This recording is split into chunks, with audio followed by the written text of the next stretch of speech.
Arunachal Pradesh, Shri Pema Khandu sir. यहाँ उपस्थित क्षेत्र के ऑनरेबल एमएलए और सीनियर लीडर श्री लोमोताई जी, हमारे पासीघाट के ऑनरेबल एमएलए श्री कलिंग मनोज जी, रूपसिंह क्षेत्र के ऑनरेबल एमएलए श्री निनोंग जी, हमारा एडवाइजर डॉक्टर कंवर तपक जी, हमारे बीच उपस्थित former minister Shri Rohit Patni ji, Shri Bosiram Singh ji, former MLA Shri Ranam Borang ji, Shri Katung Jamo ji, deputy commissioner east Siang district Shri Tai Tangu जी और ब्रिगेडियर श्री मनीष जी, यहाँ के एसपी श्री सुमित झा जी, हमारे JPC east Siang Shri Olan Rume ji, chief councillor Pasighat municipal council Shrimati Okiyang Borang ji, chairman Bango Solung organising committee Shri Kaling Perting और जितने भी उनके साथ एग्जीक्यूटिव मेंबर्स और हमारे चीफ एडवाइजर इस बार के बांगो सोलुंग ऑर्गेनाइजिंग कमेटी के श्री नकमिन परमेश जी,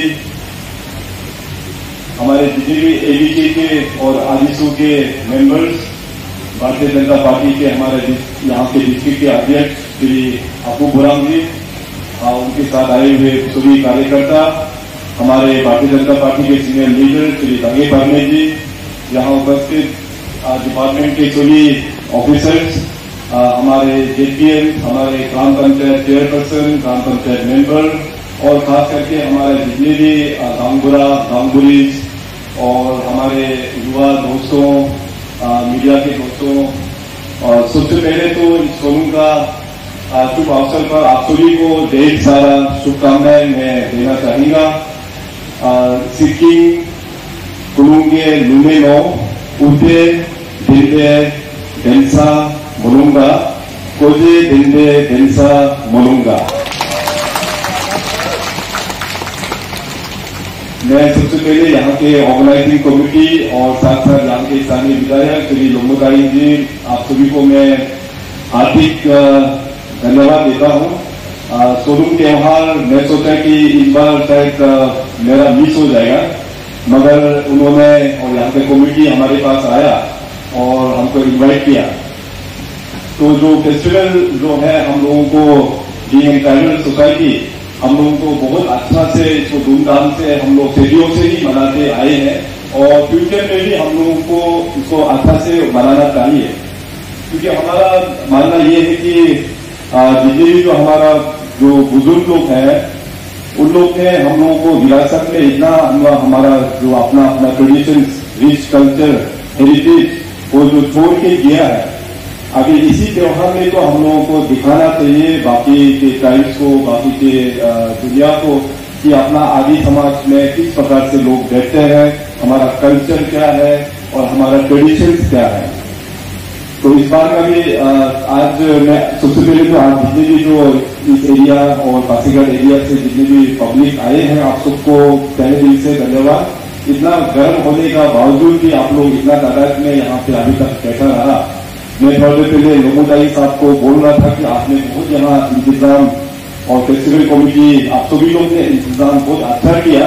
शायद ये प्रोग्राम जो हमको शाम को बुलाना चाहिए था तो और भी हम लोगों का सेलिब्रेशन तगड़ा होना था। तो एनीवे पता चला है कि ये जो इस बार का जो बोंगो सोलुंग सेलिब्रेशन है ये 7 तारीख आज से लेके 9 तारीख 3 तक पूरा 3 दिन आप लोगों के यहाँ पे चलेंगे, जिसमें गांव-गांव से कल्चरल कॉम्पिटिशन वगैरह यहाँ पे दिखाया जाएगा। तो मेरा हमेशा यही कहना है कि हमारा अरुणाचल प्रदेश में कुल मिला के हम लोग बहुत सारा जनजाति यहाँ पे बसे हुए हैं, जिसमें से अपना Adi tribe one of the major tribe में से हम लोग गिना जाता है। तो इसलिए हम लोगों का जो सेलिब्रेशन से भी खास करके युवाओं लोगों को जुड़वाना बहुत ही जरूरी है। आज सोलुंग का इस शुभ अवसर पर मैं अपने आदि समाज के जितने भी हमारा सीनियर लीडर्स हैं और खास करके गांव में बैठने वाला जो हमारा बुजुर्गजन है उन लोगों को भी मैं धन्यवाद देना चाहेगा, क्योंकि उन लोगों के कठिन मेहनत के कारण से, उन लोगों का परिश्रम के कारण से आज जो कल्चर हम लोगों को देखने को मिलता है अमॉन्ग द यंगर जनरेशन, ये उन सभी का देन है। और फ्यूचर में भी हम रिक्वेस्ट करेंगे, आज हमारे यहाँ पे जो एल्डर्स लोग बैठे हुए हैं, कि अपना आदि समाज के जो एज ओल्ड ट्रेडिशन जो होता है वो हमारा यंगर जनरेशन को बताना बहुत ही जरूरी है। हमें आदि समझ में तो नहीं आता, मगर शायद कपिलगांव जी अपने आदि भाषा में शायद अपना कल्चर को प्रोटेक्शन किस प्रकार से करना है, लैंग्वेज को प्रोटेक्शन किस प्रकार से करना है, ये इन्होंने जरूर यहाँ पे मेंशन किया होगा। तो अपना कल्चर आइडेंटिटी को मेंटेन करने के लिए सबसे इम्पोर्टेंट हमें जो लगता है ये है हमारा यहाँ का भाषा। अपना आदि है तो हम लोग को अपने घर में, अपना समाज में आदि से भी हम लोगों को बात करना चाहिए। मॉडर्न का जमाना है, डेवलपमेंट होना है, मॉडर्न लैंग्वेज भी सीखना है, हिंदी भी जानना है, इंग्लिश भी जानना है। इवन मैं तो ये भी बोलता हूँ कि विदेशी भाषा भी सीखना है। आप चाहे फ्रेंच सीखिए, चाहे इटालियन सीखिए, सीखना स्पेनिश सीखिए जरूर, मगर सबसे इम्पोर्टेंट अपना रूट, अपना आदि का जो ट्रेडिशन और आदि का भाषा, ये सबसे इम्पोर्टेंट है। ये अगर एक बार भाषा हम लोग गायब हो जाएगा तो बाद में जाके जो कल्चर इल्यूजन जो होता है वहीं से शुरुआत होता है। तो इसलिए language plays a very vital role in keeping intact the traditions of our culture. तो इसका गंभीरता को, इसका इम्पोर्टेंस को देखते हुए राज्य सरकार ने, स्टेट गवर्नमेंट में हम लोग ने काफी प्रयास किया कि अपना लैंग्वेज को यंगर जनरेशन तक लेके जाने के लिए department of education in collaboration with all community based organization, आपका आदि समाज का है तो आपका एडीके का साथ भी बैठक करके तो कुछ किताबें बच्चे लोगों के लिए निकाला हुआ है, ताकि स्कूल में बैठ के वो लोग अपना भाषा भी सीख पाएगा। तो इस प्रकार का प्रयास अरुणाचल सरकार ने हम लोग ने उठाया है। कुल मिला के अभी 8 ट्राइब का इसका हम लोग ने लैंग्वेज का चैप्टर बना के प्राइमरी स्कूल तक हम लोग ने लॉन्च भी कर दिया है। और बाकी जो ट्राइब जो बच गया है वो एजुकेशन डिपार्टमेंट और कंसर्न सीईओ के साथ में मीटिंग करके इसके बारे में चर्चा होने जा रहा है। आप सबको पता है कि एजुकेशन पॉलिसी भी कहते हैं एनईपी, मगर नेशनल एजुकेशन पॉलिसी है। इस पॉलिसी के अंतर्गत में हम लोगों को फुल पेजेज डाउनलोड करना है बाय 2030। और इस पॉलिसी में भी है कि अपने यहाँ के ट्रेडिशन के बारे में, अपने यहाँ के लैंग्वेज के बारे में, उसको भी इम्पोर्टेंस वहाँ पे प्रोविजन हम लोगों को डालना बहुत ही जरूरी है। तो अभी एजुकेशन फील्ड में काफी रिफॉर्म्स हम लोगों को देखने को मिलेगा। जो ट्रेडिशनल वे ऑफ एजुकेशन है वहां से हटके अभी modern way of education, teachers लोगों का पढ़ाने का टेक्निक्स में भी चेंजेस होगा, तो और एक्टिविटीज में भी काफी चेंजेस होगा। कल परसों आप सबको पता है 5 सितंबर को टीचर्स डे का अवसर था, तो वहां में मैंने ईटानगर में टीचर्स डे का उस प्रोग्राम को भी हमने एड्रेस किया। तो वहां पे एजुकेशन सेक्टर को और भी रिफॉर्म करते हुए राज्य सरकार की ओर से बहुत बड़ा अनाउंसमेंट मैंने वहां पे किया है। कुल मिला के हमारा जो ISSE आज यहाँ पे बहुत इम्पोर्टेंट पॉइंट अपना जो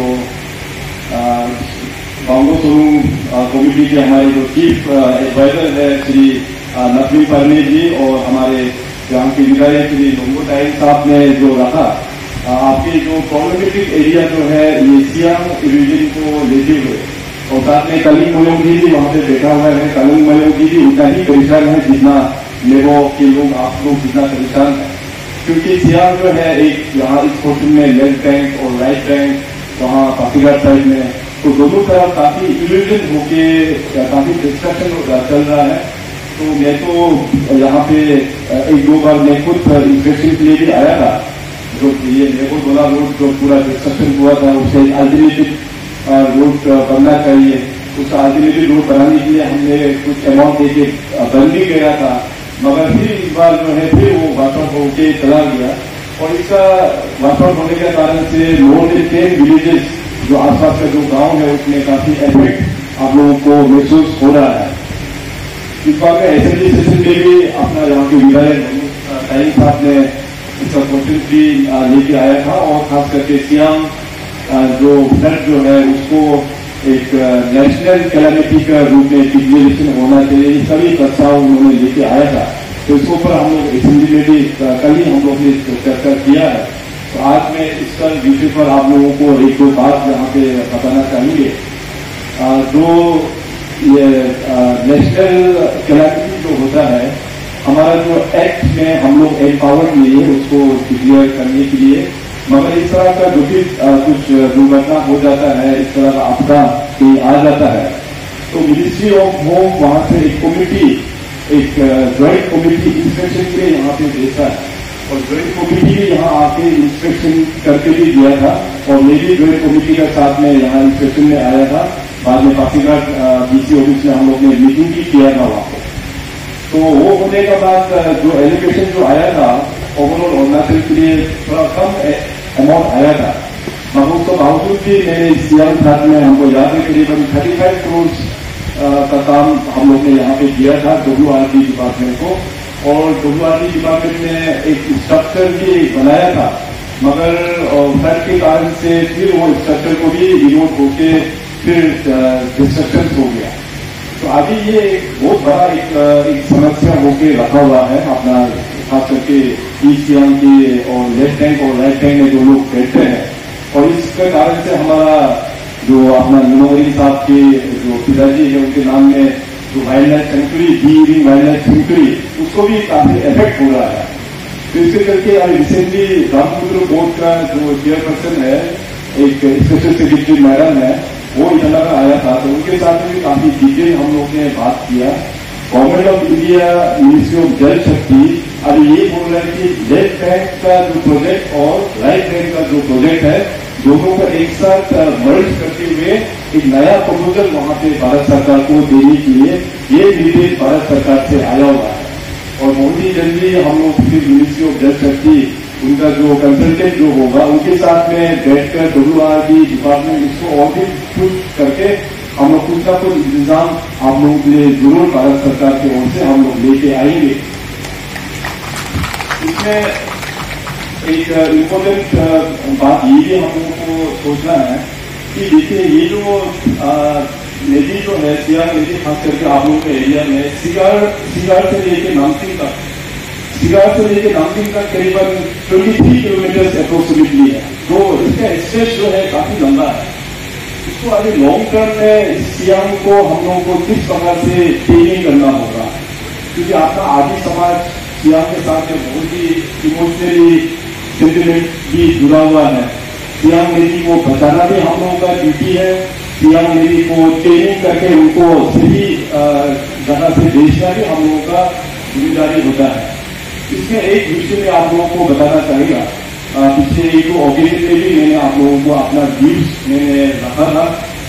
आप सब लोग जानते हैं कि अरुणाचल प्रदेश का जो पड़ोसी जो मुल्क है तो तिब्बत है, लेकिन वहां पे अभी जब से चाइनीज का एग्रेशन हुआ है तो वहां का पूरा चाइनीज ने टेक ओवर कर लिया है। तो चाइनीज गवर्नमेंट जो है उनका जो प्लानिंग होता है 14 5-year प्लान, 14 5-year प्लान में हमारा जो सियांग नदी का जो अरुणाचल एंट्री करते हैं वहां उस बाउंड्री में बहुत बड़ा प्रोजेक्ट 60,000 मेगावाट कैपेसिटी का डैम वहां पे वो लोग प्लानिंग अभी चल रहा है। ऑलरेडी प्रोजेक्ट सैंक्शन है। तो उसको चलते हुए वहां पर जो पीडीएफ भी हमारा अरुणाचल बॉर्डर के पास में आके पिछले 2 साल पहले लगभग वहां आके जगह भी बिक्री किया है। तो अभी हम लोगों का कंसर्न, राज्य सरकार का कंसर्न, भारत सरकार का कंसर्न कि कैसे इस अपना सियांग नदी को बचाना है। इसमें 2 प्रश्न है। एक प्रश्न ये है कि कल में मान लो तिब्बत में ये बड़ा जो स्ट्रक्चर आ जाने के बाद वो लोग अगर पानी को अगर डाइवर्ट कर देते हैं तो आपका सियांग नदी तो पूरा सूख जाएगा। एक डर ये है। और दूसरा जो डर है वो जरा खतरा है कि मान लीजिए अभी जो वहां पे जो हमारा पड़ोसी जो मुल्क है उनका तो कुछ भरोसा नहीं है। इस बार में G20 भी हो रहा है, यहाँ भी पार्टिसिपेट करने के लिए नहीं आया। तो कल में वो देश जो है क्या कर देगा कुछ भरोसा नहीं है। 1962 में हम लोग ने देखा चीनी इंडिया बाय बोलते बोलते पूरा आक्रमण कर दिया। तो आप स्टॉक से लेके उन लोगों को भरोसा करने लायक बिल्कुल नहीं है।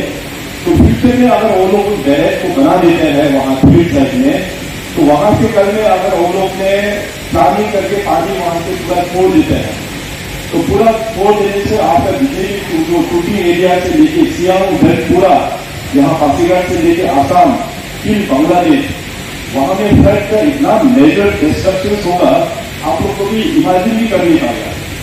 तो इसीलिए भारत सरकार की ओर से और राज्य सरकार की ओर से हम लोग ने प्रस्ताव दिया है कि इसका लॉन्ग टर्म मिटिगेशन हम लोगों को कैसे प्लान करना है। तो भारत सरकार की ओर से भी यही प्रपोजल है कि लॉन्ग टर्म मिटिगेशन को अपना सियांग में भी एक बड़ा स्ट्रक्चर हम लोगों को बनाना चाहिए। अगर कल में वो लोग पानी डाइवर्ट भी करते हैं तो अरुणाचल के जितने भी जो अरुणाचल में सियांग के जितने भी जो ट्रिब्यूटरीज है वहां से पानी जमा होकर कुछ बैरेज में जाएंगे और वहां से हम लोगों का जो सियांग का जो नॉर्मल फ्लो उसको हम लोग मेंटेन कर पाएंगे। फर्स्ट वाला का जवाब ये होगा। और सेकेंड वाला का भी जवाब ये है कि कल में अगर वहां से अगर पानी वो लोग छोड़ देते हैं तो यहाँ में ये बैरेज जो है उस पानी को यहाँ पे काफी यहाँ पे होल्ड कर पाएगा। तो ये दो रीजन है यहाँ पे। इसलिए मैं बार बार आप लोगों को बीच में ये कह रहा हूँ कि ये जो प्रोजेक्ट है ये हाइड्रो पावर प्रोजेक्ट नहीं है। हाइड्रो पावर तो इसका जो सेकेंडरी प्रोडक्ट है, प्राइमरी प्रोडक्ट जो है वो एक बैरेज है। मैं आप यहाँ पे मीडिया लोग भी आए हुए हैं, जरूर हमारे ये स्पीच भी उन लोगों को आर्काइव्स में जरूर जाएगा। और ये भी इसलिए मैं जानबूझ के ये बात को बोलता हूँ कि कल में मान लीजिए कि आप लोग अगर बोल लीजिए आदि आपके समाज बोल लीजिए कि ये बैरेज हमको नहीं चाहिए, तो जाके अगर अनफॉर्चुनेटली आज से 10 साल 15 साल बाद 20 साल बाद इस तरह का अगर कोई दुर्घटना हो जाता है तो उस वक्त में लोग ये भी सवाल करना चाहिए कि उस वक्त जो टिकट में ये स्ट्रक्चर जो बन रहा था तो अपना राज्य सरकार क्या कर रहा था, उस वक्त का केंद्रीय सरकार क्या कर रहा था। इसलिए मैं बार बार ये चीज को आप लोगों को बीच में ये बात को रख रहा हूँ। आदि समाज एक बहुत ही इंटेलेक्चुअल एक समाज है, इसको आप लोग इंटेलेक्चुअल्स के बीच में डिस्कस कीजिए। हमारा जो एबीके है एपेक्स बॉडी है उसमें आप लोग चर्चा कीजिए, यूथ विंग है स्टूडेंट विंग है उसमें आप चर्चा कीजिए। अभी कोई लोग सोच रहा होगा कि इसको थोड़ा सा और भी पॉलिटिकलाइज कर देगा। 24 इलेक्शन आने वाला है, 24 इलेक्शन से कुछ होने वाला नहीं है, कुछ होगा भी नहीं है। आप लोग चाहे जिसको हराओ जिसको जिताओ, राज्य सरकार में तो भारतीय जनता पार्टी का सरकार होना ही चाहिए, केंद्र सरकार में मोदी सरकार होना ही चाहिए। तो ये जो सेंटिमेंटल जो प्रोजेक्ट जो है सियांग में उसको लेके पॉलिटिक्स देना ये बहुत खराब है। इसमें आई थिंक आप लोग एक लार्जर पिक्चर को देखते हुए एक लार्जर जो डेंजर अपना आदि समाज में किस प्रकार से आने वाला है उसको देखते हुए आप लोग इसमें चर्चा करना बहुत ही जरूरी है। गवर्नमेंट की ओर से राज्य सरकार और केंद्र सरकार हम लोग काफी फोकस है अपना पूरा अरुणाचल प्रदेश को डेवलपमेंट करने के लिए। आप सबको पता है कि अपना भारतीय जनता पार्टी की सरकार आने से पहले अरुणाचल प्रदेश में तो पूरा ईटानगर में ही पावर सेंटर हुआ करता था। तो अपना सरकार आने के बाद जितनी भी जो पावर को हम लोग ने उसको अपने अपने एरिया में उसको हम लोग ने डिस्ट्रीब्यूशन कर दिया है। पहले east zone, west zone, central zone वो पहले से क्रिएशन करके रखा था हर एक डिपार्टमेंट का, लेकिन बैठा था सिर्फ ईटानगर में। उससे फिर अपना लोगों का परपोज जो है वो सोच नहीं होता था। तो हमारा सरकार अपना सरकार आने के बाद जितने भी जो स्टेट क्षेत्र के ऑफिस जितने भी है सबको स्टेट क्षेत्र में हम लोग ने भेजा। अभी बहुत सारा ऑफिस यहाँ पासीघाट में है, नामसाई में है, वहाँ चंगलांग में है। इस प्रकार से हम लोग ने जितने भी जो पावर को हम लोग ने अपने अपने एरिया में हम लोग ने भेज दिया है। तो देखिए अभी आप लोग कल्पना कीजिए आज से 7 ईयर्स बैक या 9 ईयर्स बैक अपना पासीघाट की तो किस हालत में था, जो सीएम है आप लोग को आकर से इमेजिन कर पाएगा। 8-9 ईयर्स पहले पासीघाट ईसियार क्या हालत में था। हम लोग ने स्मार्ट सिटी का प्रोजेक्ट भी लेके आया यानी डिस्ट्रिक्ट में, और ये हिस्ट्री है नॉर्थ ईस्ट में दो स्मार्ट सिटी अरुणाचल को छोड़ के और किसी को भी नहीं मिला। एक हमारा ईटानगर है और दूसरा हमारा पासीघाट है। स्मार्ट सिटी से चलते यहाँ पे बहुत सारा डेवलपमेंटल का एक्टिविटीज यहाँ पे चल रहा है। और आप देखिए कि अरुणाचल यूनिवर्सिटी अरुणाचल प्रदेश एक ऐसा एक राज्य है पूरे देश भर में कि अपना स्टेट का भी एक यूनिवर्सिटी नहीं रहा। लेकिन प्लानिंग और एक्विकल तो सदियों से होकर रहा है, पास करके भी रहा है कि यहाँ पासीघाट में अरुणाचल यूनिवर्सिटी का गठन करेंगे। लेकिन कुछ हुआ नहीं, सिर्फ पेपर में ही वो चल रहा था। लेकिन इस बार देखिए आप लोग पूरा विटनेस दे चुका है। इस साल से हम लोग ने अरुणाचल यूनिवर्सिटी का फंक्शन भी हम लोग ने स्टार्ट कर दिया, 5 डिपार्टमेंट को लेते हुए। इस तरह से हमारा ऑनरेबल गवर्नर साहब को यहाँ पे आए, उन्होंने प्रोसेस को शुरुआत कर दिया है। तो काफी एम्पावरमेंट आप लोगों को किया है। और इस क्षेत्र में और दूसरा एक यूनिवर्सिटी जो हमारा सिक्योरिटी रिलेटेड जो यूनिवर्सिटी है, राष्ट्रीय रक्षा यूनिवर्सिटी RRU के नाम से जाना जाता है। और ये जो यूनिवर्सिटी है ये देश का तीसरा यूनिवर्सिटी है।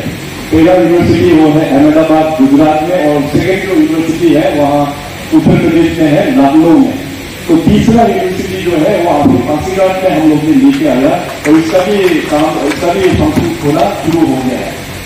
और स्कूल के क्षेत्र में आप सबको पता है कि विवेकानंद केंद्रीय विद्यालय VKV इस राज्य को एजुकेशन सेक्टर में बढ़ाने के लिए बहुत बड़ा सहयोग उन लोगों ने किया है।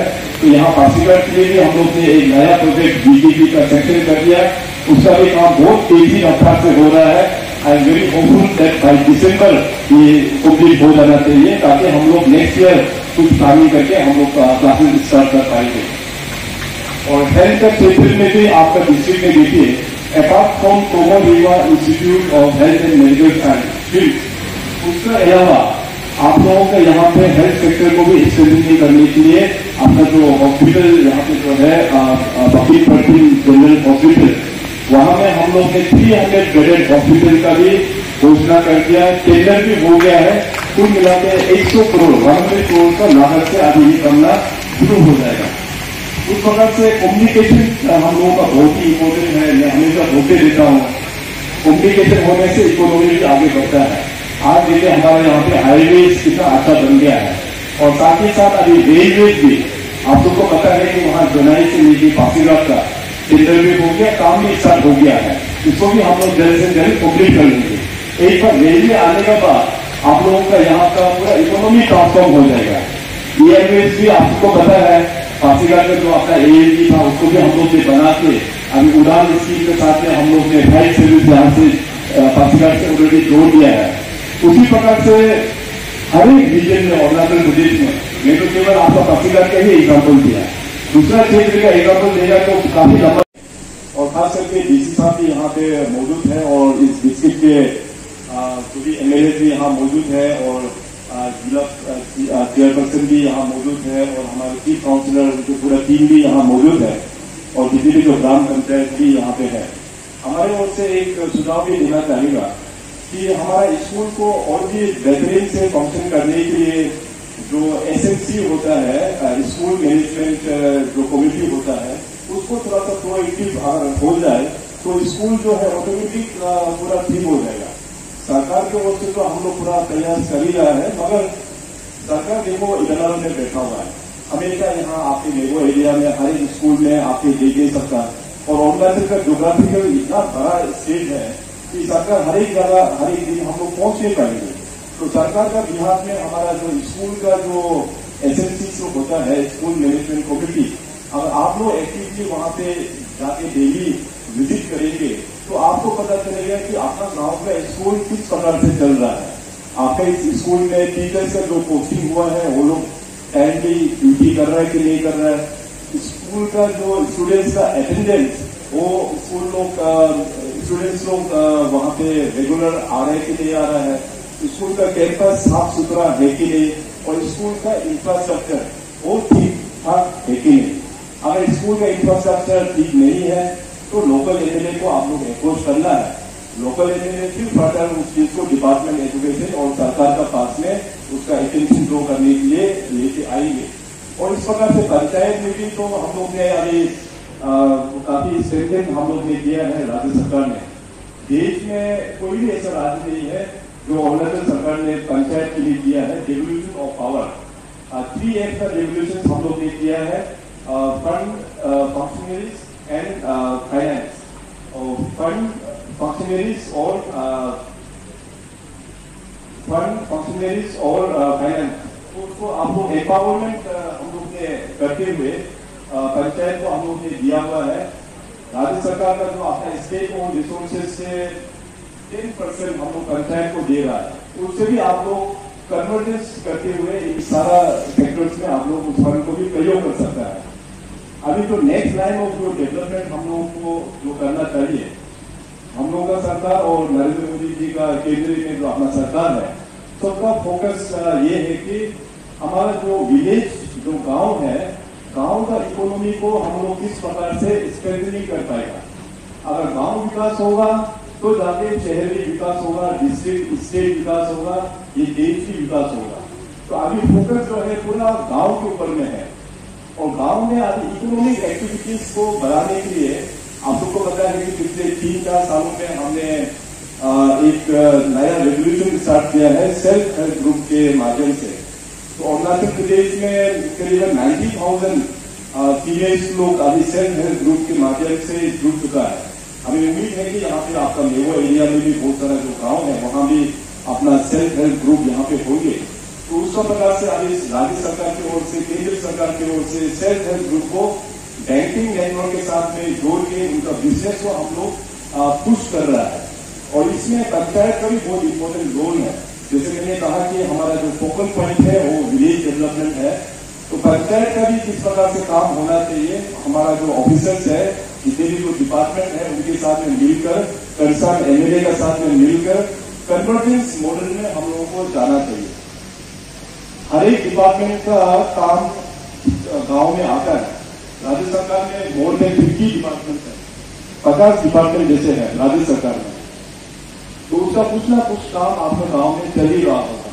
अभी हम लोगों को पंचायत जो डेटा है, जो आप लोग जीडी जो डेटा है, तो उसमें थोड़ा सा होलिस्टिकली आप लोगों को अप्रोच करना होगा।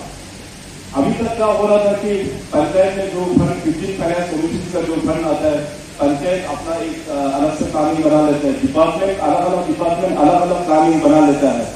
तो इस तरह से नहीं होके जो ग्राम पंचायत डेवलपमेंट प्रोग्राम GPDP, ये बहुत इंपॉर्टेंट है। उसमें आपको होलिस्टिकली प्लान करना है। आपके यहाँ पे गांव में सड़क नहीं है, तो सड़क इस बार हम लोग सड़क बनाएंगे।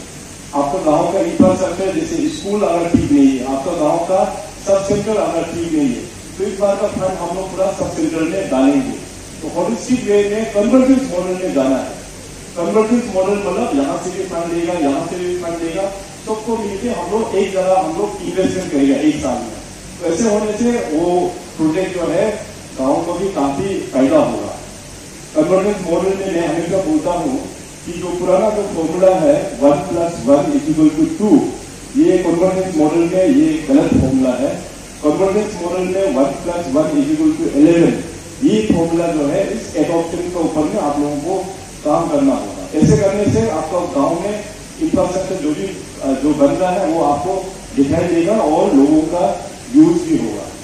तो थोड़ी देर पहले मैं गांव के इकोनॉमी के बारे में भी आप लोगों को मेंशन कर रहा था कि हमारा सेल्फ हेल्प ग्रुप के माध्यम से और हमारा जितने भी जो किसान भाई और बहन के हमारे माध्यम से अरुणाचल प्रदेश में खास करके आपका फूटी एरिया में हमारे पास जो जमीन जो है वो रिकॉर्ड बोलता है कि we have more than 3 lakh hectare.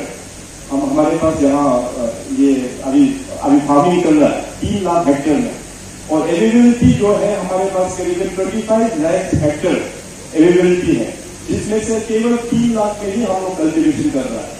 तो बच के अराउंड 21-22 लाख हेक्टेयर, उसमें भी हम लोग कल्टीवेशन हम लोग कर सकते हैं। तो इसका अभी डिपार्टमेंट ऑफ एग्रीकल्चर और हॉर्टिकल्चर को हमने दिशा दिखाया कि हमारे यहाँ पे एक्सपोर्ट का हम लोग को पॉलिसी बनाना चाहिए। अरुणाचल का प्रोडक्ट जो है वो बाहर जाने का, और कुछ प्रोडक्ट हम लोगों का बाहर जा भी रहा है। आपको पता है अपना जो दाम्बुक एरिया है वहाँ का जो संतरा वो पूरा दुबई तक भी जाता है। लार्ज कार्डेमम का we are the largest producers of large cardamom and also kiwi का भी हम लोग का इस देश का सबसे लार्जेस्ट प्रोडक्शन है। तो पूरा मार्केट लार्ज कार्डेमम और कीवी का तो पूरा मार्केट अरुणाचल से ही जाता है। उस प्रकार से मैं अभी कुछ एनालिसिस के साथ में मिलकर अभी बाकी एरिया में भी डायरेक्ट एक्सपोर्ट करने के लिए हम लोग बातचीत कर रहा है। मैं तय कर रहा हूँ कि पहले सिंगापुर से मैं बात करेंगे वहाँ, क्योंकि सिंगापुर में जो एक्सपोर्ट का होगा, जो ये अपना राज्य का जो पहला ग्रीनफील्ड एयरपोर्ट जो होलोंगी में है, उसका भी हमने नाम दोनी पोलो के नाम से रखा हुआ है। क्योंकि दोनी पोलो जो है हमारा जो खास करके 5 ट्राइब में सदियों से ही वो लोग ये हमेशा हमारा ये ब्लेसिंग के तौर पे हम लोग मानते हैं, तो इवन उस एयरपोर्ट को भी दोनी पोलो के नाम से रखा हुआ है। तो सरकार की ओर से जितनी भी हमारा अरुणाचल प्रदेश का जो ट्राइब है उसका ओरिजिनलिटी को रखने के लिए हम लोग ने काफी कोशिश हम लोग कर रहा है। और इसके चलते हुए अभी हम लोग ने एक नया कॉन्सेप्ट, एक गुरुकुल सिस्टम ऑफ स्कूल नीची में वहाँ सेपा और लेपिडी साइड में हम लोग ने बनाया, और गालो एरिया में वहाँ फसल में बनाया, और आपके यहाँ पासीघाट एरिया में भी ऑलरेडी एक सेंटर ऑलरेडी हो गया, इसका भी बहुत जल्दी कम्प्लीशन होगा। तो ऐसे करके मॉडर्न का साथ भी हम लोगों का जाना है, डेवलपमेंट भी हम लोग का चाहिए, साथ साथ हमारा एक और ट्रेडिशन को भी हम लोगों को पैरेलली साथ में लेके आगे बढ़ना होगा। तो with this message I once again give you all on the final occasion of this Bango Solung celebration, and उसको करने में थैंक्स अपना ऑनरेबल एमएलए और यहाँ का एग्जीक्यूटिव कमिटी को। जय हिंद, जय अरुणाचल। धन्यवाद आपके बहुमूल्य वचनों के लिए। एक बार फिर से हम तहे दिल से आपका बहुत बहुत धन्यवाद करते हैं महोदय।